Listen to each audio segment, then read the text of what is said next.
Good morning. ये हमारी BSc part 2 organic chemistry की क्लास है। इसमें हमारा चैप्टर चल रहा है कार्बोनाइल कंपाउंड्स, और कार्बोनाइल कंपाउंड्स में हम पढ़ रहे हैं रिएक्शंस ऑफ कार्बोनाइल कंपाउंड्स। अब तक हमने पढ़ा न्यूक्लियोफिलिक एडिशन रिएक्शंस, और फिर हमने स्टार्ट किया oxidation reactions.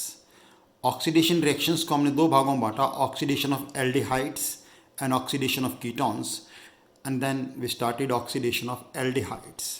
Oxidation of aldehydes थोड़ा लास्ट में मैं एक बार रिपीट करना चाहता हूँ, क्योंकि मुझे लगा कि लास्ट में मैं थोड़ा जल्दी में था पिछले वीडियो में, तो एक बार ध्यान से सुना इसकी बात और फिर यहाँ से कंटिन्यू करेंगे हम कि aldehydes are very easily oxidise to carboxylic acid, क्योंकि कोई बॉन्ड क्लीवेज इसमें रिक्वायर्ड नहीं होता। इसलिए aldehydes are strong reducing agent. Aldehydes का आसानी से ऑक्सीकरण हो जाता है, इसलिए ये सब प्रबल अपचायक होते हैं। और इसमें पहला रिएक्शन लिखा रिएक्शन विद फेलिंग सॉल्यूशन। बहुत ही इंपॉर्टेंट रिएक्शन है, ध्यान सुनना, प्रैक्टिकल में काम आता है ये रिएक्शन। छोटे छोटे क्वेश्चंस बन सकते हैं इसके ऊपर। तो पहले देखना कि फेलिंग सॉल्यूशन क्या होता है। फेलिंग सॉल्यूशन क्या होता है? Alkaline solution of copper sulphate. Copper sulphate का एल्कलाइन सॉल्यूशन को हम क्या बोलते हैं? फेलिंग सॉल्यूशन बोलते हैं, जो कि कॉम्प्लेक्स्ड होता है किससे? सोडियम पोटाशियम टार्ट्रेट से। डायरेक्ट हम रिएक्शन लिख सकते थे इससे, लेकिन मैंने बताया कि जब लैब में हम जाते हैं तो हमें फेलिंग सॉल्यूशन दो मिलेंगे, फेलिंग सॉल्यूशन ए और Fehling solution B. Fehling solution A क्या होता है? Alkaline copper sulphate. Fehling solution A जो होता है क्या होता है? Aqueous solution of copper sulphate. Copper sulphate का एक्वस सॉल्यूशन बना के रखते हैं, यानी कॉपर सल्फेट को पानी में घोल के रखा हुआ है। और फेलिंग सॉल्यूशन बी में क्या होता है? Alkaline solution of Rochelle salt. Rochelle salt होता है सोडियम पोटाशियम टार्ट्रेट। ये दो अलग अलग बने हुए रखे होते हैं। हमें एल्कलाइन सॉल्यूशन बनाना है, तो एल्कलाइन सॉल्यूशन बनाने के लिए हम क्या करते हैं कि बी को हम ए में ऐड करते हैं। जैसे हम बी को ए में ऐड करेंगे, कॉपर हाइड्रोक्साइड के नीले रंग के प्रेसिपिटेट बनेंगे। हम तब तक ऐड करते जाएंगे जब तक कि प्रेसिपिटेट घुलकर क्लियर नीले रंग का सॉल्यूशन प्राप्त नहीं होता, वो उस फेलिंग सॉल्यूशन। अब उस फेलिंग सॉल्यूशन को हम किस में डालेंगे? हमारे एल्डिहाइड में डालेंगे। और एल्डिहाइड और फेलिंग सॉल्यूशन को गर्म करने पर अब क्या होगा? देखो, एल्डिहाइड तो क्या हो जाएगा यहाँ पर? ऑक्सीडेशन होगा इसका, तो ऑक्सीडेशन होगा क्या बन जाएगा? इससे एसिड बन गया। और फेलिंग सॉल्यूशन जो है इसको रिड्यूस कर देगा किसके अंदर? ये क्यूप्रस ऑक्साइड के रेड प्रेसिपिटेट बनाएगा। क्योंकि क्यूप्रस ऑक्साइड के रेड प्रेसिपिटेट बनते हैं, इसलिए इस रिएक्शन को हम एल्डिहाइड्स के टेस्ट के लिए यूज़ कर सकते हैं। फिर सबसे इंपॉर्टेंट बात थी कि एरोमेटिक एल्डिहाइड ये रिएक्शन नहीं देते। एरोमेटिक एल्डिहाइड ये रिएक्शन नहीं देते। ये जिस मैंने रिएक्शन लिखी है, ये बिल्कुल सही तरीका है इसको लिखने का। और मैं सिंपल तरीके से बताता हूँ कि इस रिएक्शन को और हम कैसे आसानी से लिख सकते हैं। देखो, यही रिएक्शन मैं दोबारा ऐड लिख के दिखा रहा हूँ आपको, same reaction.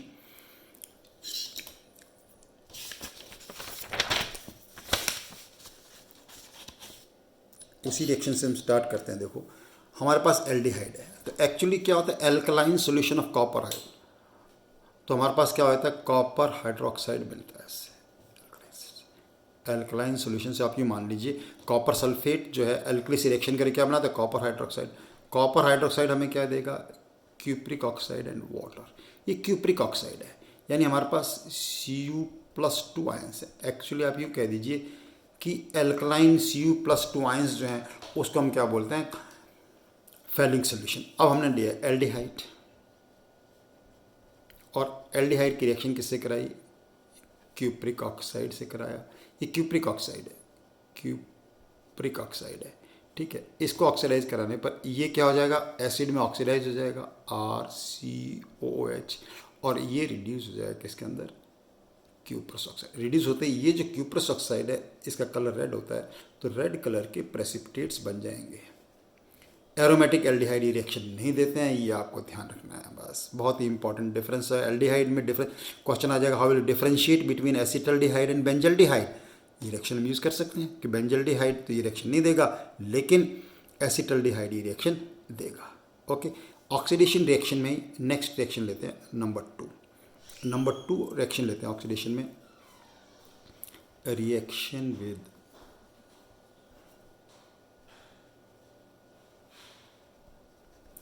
Benedict solution. Benedict solution में और इसमें रिएक्शन में कोई फ़र्क नहीं है, सेम रिएक्शन है जो हमारे पास किसकी थी? फेलिंग सॉल्यूशन की। फ़र्क केवल कितना होता है कि फेलिंग सोल्यूशन जो होता है, ये बेनेडिक्ट सोल्यूशन जो है, बेनेडिक्ट सोल्यूशन क्या चीज़ होता है, alkaline solution of copper plus 2 ions complexed with citrate ions। वहाँ हमने कॉम्प्लेक्सेशन किससे किया था, Rochelle salt sodium potassium tartrate से। यहाँ हम कॉम्प्लेक्सेशन किससे कर रहे हैं, इसका सिट्रेट आयन से। बाकी कोई दिक्कत नहीं होगी, सेम चीज़ है, यानी एल्डिहाइड्स लेंगे, कोई भी एल्डिहाइड्स, एल्डिहाइड्स की रिएक्शन हम कराएंगे किससे, बेनेडिक्ट सॉल्यूशन से रिएक्शन कराएंगे, तो बिल्कुल सेम वही हमें क्या मिल जाएंगे, red precipitates of cuprous oxide, वही सेम चीज़ है, cupric ion. Okay, number third oxidation is also very important, tolerance reagent. Next oxidation reaction कौन सी कर रहे हैं, रिएक्शन विद टॉलरेंस रिएजेंट। अब हमें ये समझना कि पहले टॉलरेंस रिएजेंट क्या होता है। टॉलरेंस रिएजेंट देखिए क्या होता है, ammoniacal solution of, ammoniacal solution of silver nitrate, silver nitrate. इसे बनाने के लिए हम क्या करते हैं, देखो सिल्वर नाइट्रेट लेते हैं और सिल्वर नाइट्रेट में मिलाते हैं अमोनियम हाइड्रोक्साइड। सिल्वर नाइट्रेट में क्या मिलाते हैं, अमोनियम हाइड्रोक्साइड। इससे क्या बन जाएगा, सिल्वर ऑक्साइड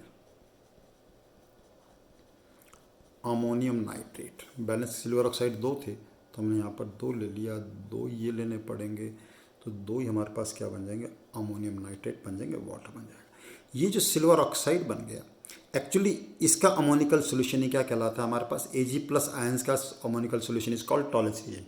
तो होता क्या है, ये सिल्वर ऑक्साइड है यानी Ag प्लस आयंस हैं हमारे पास, ये कॉम्प्लेक्स बना लेते हैं किससे, अमोनिया से। अमोनिया यहाँ पे एज ए लिगेंड एक्ट करेगा और कॉम्प्लेक्स होके क्या बन जाएगा, सिल्वर अमोनिया। सिल्वर का कोऑर्डिनेशन नंबर 2 होता है दिस, प्लस बैलेंस करने के लिए अपन यहाँ 2 ले लिया, प्लस 3 वाटर। ये चीज बन गई, what is this, tolerance reagent. इसको हम क्या बोलेंगे, टॉलन अभिक्रमक। और टॉलरेंस रिएजेंट की रिएक्शन जब हम एल्डिहाइड से कराएंगे, ये एल्डिहाइड लिया, एल्डिहाइड तो क्या हो जाएगा, ऑक्सीडाइज हो जाएगा, एल्डिहाइड क्या हो जाएगा इसमें, ऑक्सीडाइज, और ऑक्सीडाइज होके खुद किस में ऑक्सीडाइज हो जाएगा, एसिड में, और ये क्या बना देगा, silver mirror.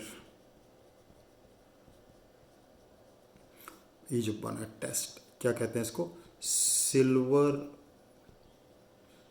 Mirror is formed, silver mirror.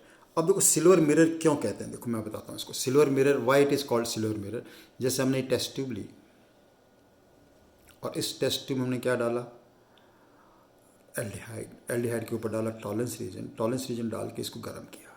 तो गर्म करने पर क्या होगा, आप क्या देखेंगे कि जब गर्म करेंगे तो ये जो पूरी टेस्ट ट्यूब जो है, ये टेस्ट ट्यूब की दीवार,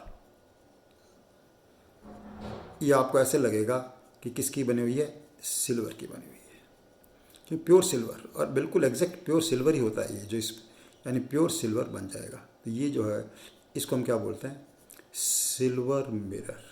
टेस्ट जब आप करेंगे, ये आपके सिलेबस में भी है, आप प्रैक्टिकल में इसको यूज़ कर सकते हैं, करके देख सकते हैं इस रिएक्शन को, and it is very important reaction. इस रिएक्शन को लिखने का एक और तरीका बताता हूँ, देखो बिल्कुल सिंपल तरीका। सिल्वर ऑक्साइड, देखो सिल्वर ऑक्साइड, मैं क्या कह रहा हूँ आपको, एल्डिहाइड, ये तो मैंने प्रॉपर तरीका बताया, अमोनिया क्या रोल है, कॉम्प्लेक्सेशन होकर कैसे बनता है, लेकिन इसको आप डायरेक्ट भी ऐसे लिख, सिल्वर ऑक्साइड। ये चीज़ है सिल्वर ऑक्साइड बनी हमारे पास सिल्वर हाइड्रोक्साइड से, ये क्या चीज़ है, it is also tolerance reagent. ये क्या करेगा, इसका ऑक्सीडाइज करेगा, खुद ही रिड्यूस हो जाएगा, इसका ऑक्सीडाइज करेगा तो क्या बन जाएगा, RCOH plus 2Ag, plus 2Ag का मतलब again it is silver mirror. तो सिल्वर मिरर बन जाता है। तो सिल्वर मिरर क्यों कहते हैं पता चल गया आपको, आपको लगेगा कि पूरी टेस्ट ट्यूब की जो दीवार है वो किसकी बन गई है, सिल्वर की बन चुकी है, और इसके अंदर क्या है आपको दिखाई नहीं देता। तो it is a very good reaction, that is reaction with tolerance reagent. Tolerance reagent से रिएक्शन का यूज़ भी एल्डिहाइड और फेलिंग सोल्यूशन से जो रिएक्शन है, इसका मेन यूज़ क्या है, देखो इससे मेन यूज़ क्या होता है इस रिएक्शन का, कि इससे हम एल्डिहाइड्स और कीटोन्स को डिस्टिंग्विश कर सकते हैं। भूलना नहीं है पॉइंट कि एल्डिहाइड्स एंड कीटोन्स को डिस्टिंग्विश को हिंदी में क्या बोलते हैं, विभेद करने में काम आता है, डिस्टिंग्विश करने में काम आता है। यानी एक हमारे पास एल्डिहाइड है, एक कीटोन है, हमें टेस्ट करना है कि एल्डिहाइड है या कीटोन है, हमें देखना है। तो हम क्या करेंगे, फेलिंग सोल्यूशन टॉलरेंस रीजन से रिएक्शन कराएंगे। कीटोन्स रिएक्शन नहीं देता जबकि एल्डिहाइड्स रिएक्शन देते हैं। थ्योरी में क्वेश्चन पूछा जा सकता है कि एल्डिहाइड कीटोन को कैसे विभेद कर सकते हैं, एल्डिहाइड कीटोन को कैसे डिस्टिंक्शन कर सकते हैं। तो आपका आंसर क्या होगा, या तो रिएक्शन करेंगे किससे, फेलिंग सोल्यूशन से, या रिएक्शन किससे करेंगे, टॉलरेंस रीजन से।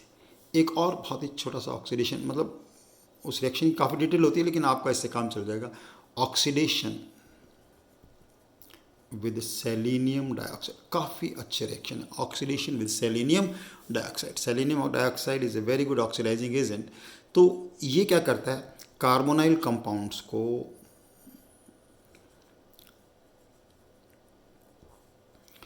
डाई कार्बोनाइल कंपाउंड में बदल देता है, डाई कार्बोनाइल कंपाउंड में ऑक्सीडाइज कर देता है और खुद रिड्यूस हो जाता है सेलेनियम में। तो reaction is very easy to write. से हमने लिया एसीटल्डिहाइड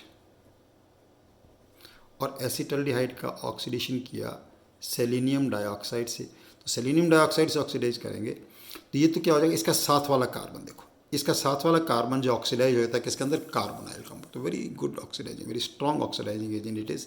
तो इट इज ऑक्सीडाइज टू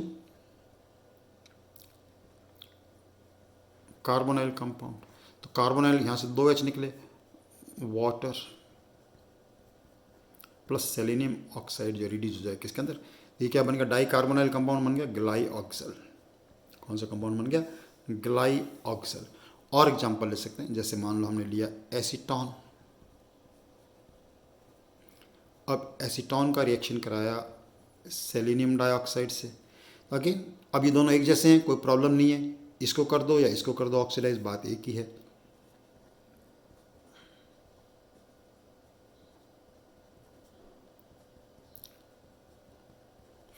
ये क्या बन गया, मिथाइल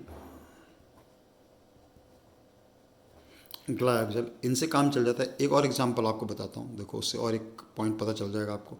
से कीटोन आपके पास ये है।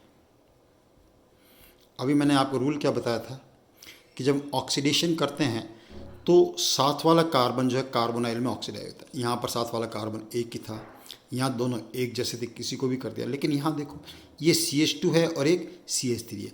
जब CH2 और CH3 में से प्रेफरेंशियल ऑक्सीडेशन करना है तो CH2 इज़ प्रेफरेबली ऑक्सीडाइज्ड। तो ऑक्सीडेशन किसका होगा, CH2 का होगा, CH3 का नहीं होगा। तो इसका आंसर क्या बन जाएगा, CH3 C double bond O C double bond O CH3 क्या बन गया, DMG शॉर्ट में लिख दिया, स्टैंडर्ड सिंबल भी होता है, डाई मिथाइल ग्लाइऑक्सल। तो क्या कंपाउंड बन जाता है इससे, dimethyl glyoxal is the compound formed. Okay, ये तो हो गया अबाउट ऑक्सीडेशन रिएक्शन। और ऑक्सीडेशन में भी किसका हुआ, अभी ऑक्सीडेशन ऑफ एल्डिहाइड्स। ये तो अभी हमारी किसकी बात चल रही है, ऑक्सीडेशन ऑफ एल्डिहाइड्स। अभी तो ऑक्सीडेशन ऑफ एल्डिहाइड पढ़ रहे हैं हम केवल। अब ऑक्सीडेशन ऑफ एल्डिहाइड के बाद नंबर 2 जो हम ऑक्सीडेशन लिखेंगे, देखो नंबर 2 वो लिखते हैं ऑक्सीडेशन ऑफ कीटोन्स। अभी भी ऑक्सीडेशन रिएक्शन है, मेन नंबर डाल दीजिए 2। ऑक्सीडेशन ऑफ एल्डिहाइड्स के बाद oxidation of ketones, oxidation of ketones. Oxidation of ketones में आपको क्या ध्यान रखना है, देखो पहला पॉइंट जो कि मैंने पहले दिन से बताते आ रहा हूँ आपको कि कीटोन्स का ऑक्सीडेशन डिफिकल्ट होता है। क्यों कि इसके अंदर CC बॉन्ड को क्लीव करना पड़ता है। CC बॉन्ड की cleavage is needed in this case. ठीक है, कीटोन्स का ऑक्सीडेशन। लेकिन कीटोन्स का ऑक्सीडेशन में ध्यान रखना है कि कीटोन्स का ऑक्सीडेशन अगर हम acidified K2Cr2O7 potassium dichromate, acidified potassium dichromate से करें या कंसनट्रेटेड HNO3 से करें या एसिडिफाइड पोटाशियम परमैंगनेट से करें तो कार्बोक्सिलिक एसिड में ऑक्सीडाइज हो जाता है। कार्बोक्सिलिक एसिड, लेकिन with laser number of carbon atom, with laser number of carbon atom, लेकिन उसके अंदर जो कार्बन का नंबर होगा वो क्या होगा, कम होगा। बिल्कुल ध्यान रखना है। चलो एग्जांपल लेते हैं, बहुत ही इजी रिएक्शन है। जैसे हमने लिखा है एसीटोन। अब एसीटोन का ऑक्सीडेशन हमें करना है। देखो आपको ये पता चल जाए क्यों डिफ़िकल्ट है, प्लस क्यों ये भी एक पहचान का तरीका है कि एल्डिहाइड से जब भी ऑक्सीडेशन करेंगे तो जो कार्बोक्सिलिक एसिड बनेंगे उनके नंबर ऑफ कार्बन क्या होंगे, हमेशा सेम। लेकिन कीटोन्स के ऑक्सीडेशन करने पर जो एसिड बनेंगे उनमें नंबर ऑफ कार्बन क्या होगा, कम होगा, जैसे कीटोन।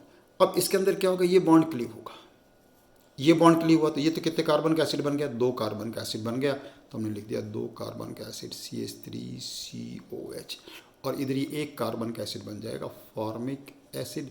हालांकि फॉर्मिक एसिड जो है फर्दर इजीली ऑक्सीडाइज हो जाता है, क्या बन जाता है, कार्बन डाइऑक्साइड और वाटर बन जाता है। लेकिन एसिड कितने कार्बन का बना, 2 कार्बन का, जबकि कीटोन कितने कार्बन के थे हमारे पास, 3 कार्बन के थे। डन। और एग्जांपल लेते हैं। नेक्स्ट एग्जांपल लीजिए, CH3 C double bond O CH2 CH3। इसका हमने ऑक्सीडेशन किया एसिडिफाइड K2Cr2O7 से। अब आप ध्यान से देखिए, इसका जब ऑक्सीडेशन करेंगे, अभी मैंने क्या बताया था, कीटो के साथ वाला ग्रुप क्लीव होता है। अब कीटो के साथ वाला ग्रुप ये भी है, कीटो के साथ वाला ग्रुप ये भी है। अब जब ऐसी पॉसिबिलिटी हो, 2 पॉसिबिलिटी, तो उसके अंदर हमें क्या ध्यान रखना है कि keto group remains preferably with smaller alkyl group, यानी प्रेफरेबली भी ये ग्रुप होगा, और इसको हम बोलते हैं पॉपऑफ्स रूल। कौन सा रूल बोलते हैं, पॉपऑफ्स रूल। तो पॉपऑफ्स रूल क्या कहता है कि कीटोन के ऑक्सीडेशन में अगर एक या एक से अधिक संभावनाएं हों तो कीटो ग्रुप छोटे एल्काइल ग्रुप के साथ रहता है। Keto group remains with smaller alkyl group. तो अब इसके ऑक्सीडेशन करने पर ये कितने कार्बन का बन गया, 2 कार्बन का, ये कितने कार्बन का बन गया, 2 कार्बन का। तो दोनों एसिड जो बन जाएंगे इस केस के अंदर कितने कार्बन के बन जाएंगे, 2 कार्बन के बन जाएंगे, acetic acid and acetic acid. Okay, ये हो गया अबाउट ऑक्सीडेशन। और एग्जांपल लिख सकते हैं कीटोन्स के ऑक्सीडेशन के, और एग्जांपल लिख लीजिए, जैसे CH3 C double bond O CH2 CH3 oxidation with acidified K2Cr2O7। Again देखो यहाँ पर अनसिमेट्रिकल है, तो हमने क्या सीखा पॉपऑफ्स रूल में कि कीटो ग्रुप छोटे एल्काइल ग्रुप के साथ रहेगा। तो कीटो ग्रुप इधर रहेगा, तो ये एक बॉन्ड क्लीव हुआ, 2 कार्बन का एसिड, एक कितने कार्बन का एसिड बन गया, 3 कार्बन का एसिड। तो पॉल्ट क्या बन जाएगा इसके अंदर, एसिटिक एसिड एंड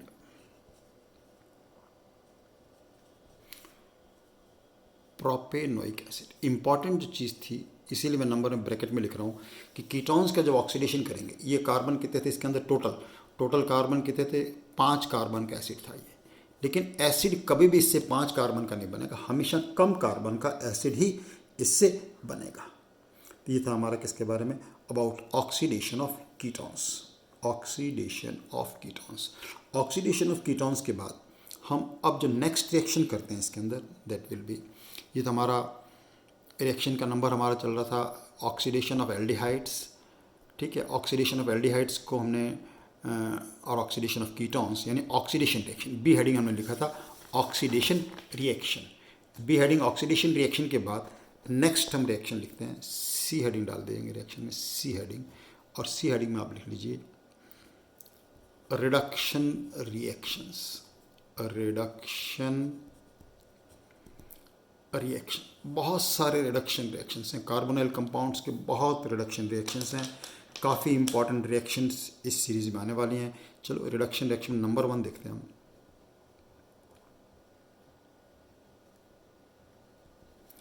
क्लेमेंसन्स अपचेन, क्लेमेंसन्स रिडक्शन। तो क्लेमेंसन्स रिडक्शन क्या कहता है कि कार्बोनाइल ग्रुप का अगर हम अपचयन जिंक अमलगम और HCl यानी रिड्यूसिंग एजेंट क्या है, जिंक अमलगम और HCl से रिड्यूसिंग एजेंट यूज़ करें तो carbonyl group is reduce to methylene group. Carbonyl group का रिडक्शन किस में होता है, मिथाइलिन ग्रुप में रिडक्शन हो जाता है।